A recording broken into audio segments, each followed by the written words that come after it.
Books of accounts को maintain करते समय किन बातों का ध्यान रखना चाहिए? चाहे आप टैली सॉफ्टवेयर का यूज़ कर रहे हो या एसएपी, चाहे आप एमएसएमई कोई 50 लाख रुपए की कंपनी में काम कर रहे हो या 1 करोड़ रुपए या 8,000 करोड़ रुपए की कंपनी के अंदर, चाहे आप अपनी अकाउंटिंग सर्विसेज प्रोवाइड कर रहे हैं एज ए फ्रीलांसर। एक एग्जांपल लेते हैं कि बैंक जिसमें अमाउंट रिसीव हुआ 1 लाख रुपए का। अब अगर हमने बिना समझे कि ये अमाउंट क्यों रिसीव हुआ और हमने सीधा बुक्स में मेंटेन कर लिया अपनी अकाउंटिंग एंट्री को, तो गलती होने के चांसेस हैं।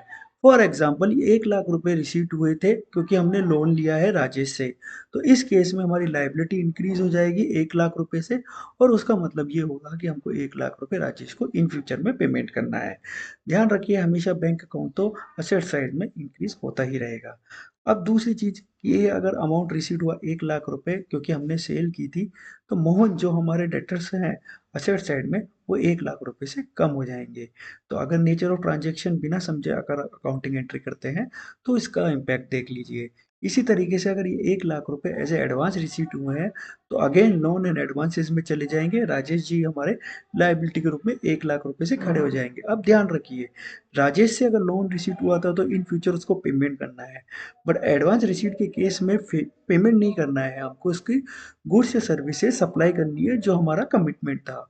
फ्रेंड्स, तो इस तरीके से आपको ये चीज़ें समझनी होंगी। अब इसी 1 लाख रुपए को हमारे को रिसीट हुआ क्योंकि हमने मोहित को लोन दे रखा था 1 लाख रुपए का।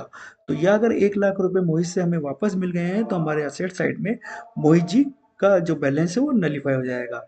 इसलिए नेचर ऑफ ट्रांजैक्शन जानना जरूरी है balance sheet P and L को करेक्टली मेंटेन बनाने के लिए और बुक्स ऑफ अकाउंट्स मेंटेन करने के लिए। अब एक और चीज़ मैंने जो ऑब्जर्व की है वो प्रीपेड एक्सपेंसेस से रिलेटेड है। जैसे कि एक कंपनी ने इंश्योरेंस लिया और इंश्योरेंस का पेमेंट किया। इंश्योरेंस 1 साल का था और उसका स्टार्टिंग पीरियड सितंबर 2024 से लेके एंडिंग पीरियड सितंबर 2025 हो रहा है। तो ध्यान रखिए, एफ आई 2024-25 जो कि आपका करंट पीरियड है, उसके अंदर केवल 7 lakh rupees he insurance expenses P and L में बुक होंगे। बाकी 5 लाख रुपए जो है वो आपके प्रीपेड एक्सपेंसेस में चले जाएंगे, क्योंकि वो नेक्स्ट फाइनेंशियल ईयर से बिलोंग करते हैं। इसे ही बोलते हैं करेक्ट एमआईएस भी प्रेजेंट करना। अगर आप पूरे 12 लाख रुपए सितंबर फाइनेंशियल ईयर 24-25 में दिखा देंगे, तो आपकी सेल्स जो है आपका जो जीपी है या एनपी है वो 5 लाख रुपए से कम हो जाएगा। और एज पर इनकम टैक्स भी आपको ये जो 5 लाख रुपए का एक्सपेंसेस आपने एक्स्ट्रा बुक कर लिया है, स्कूटनी के टाइम पे डिसअलाउड हो सकता है। बात करते हैं डेप्रिसिएशन की। अब डेप्रिसिएशन ध्यान रखिए 2 तरीके से होता है, इनकम टैक्स एक्ट और कंपनीज एक्ट। तो जो कंपनी कंपनीज एक्ट में रजिस्टर है, उसको जो बुक्स में डेप्रिसिएशन दिखाना है वो एज पर कंपनीज एक्ट दिखाना है। अब कंपनीज एक्ट क्या बोलता है कि अगर आपने फर्नीचर खरीदा 20/9/2024 को, तो फ्रेंड्स 31/3/2025 को 192 डेज हो रहे हैं, तो 192 डेज के अकॉर्डिंगली आपको उसका कंपनीज एक्ट का रेट लेके डेप्रिसिएशन लगाना है। Whereas income tax simply बोलता है कि लेस देन 6 मंथ है तो 50 उसका रेट का हाफ लग जाएगा, मोर देन 6 मंथ है तो कंप्लीट लग जाएगा। फ्रेंड्स, तो इस तरीके से बुक्स में जो डेप्रिसिएशन होता है कंपनीज एक्ट के अकॉर्डिंग होता है, वेयर एज जब हम इनकम टैक्स रिटर्न प्रिपेयर करते हैं तो ये डिसअलाउड होके इनकम टैक्स का डेप्रिसिएशन अप्लाई होता है। कंपनीज एक्ट के डेप्रिसिएशन से एक और चीज होती है, जो प्रॉफिट एंड लॉस निकलता है वो कंपनीज एक्ट के डेप्रिसिएशन से ही निकलता है, क्योंकि हम बुक्स में यही मेंटेन कर रहे हैं।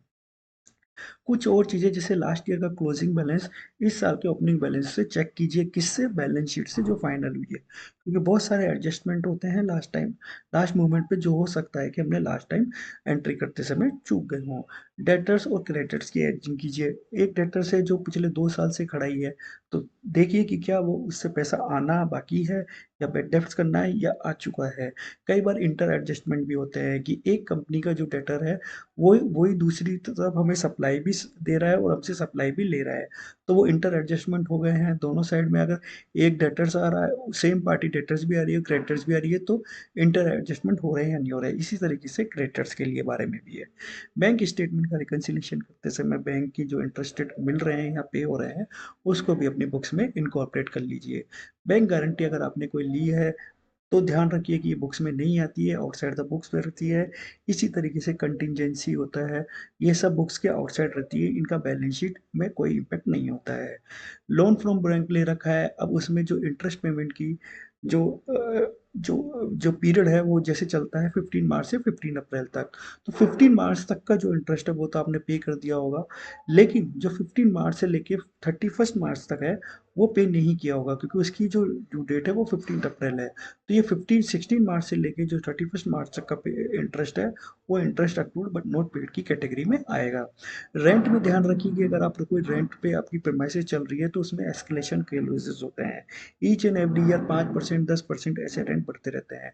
तो उसका भी प्रोविजन आपने अपने बुक्स में किया है नहीं किया, वो चीज़ चेक कर लीजिए।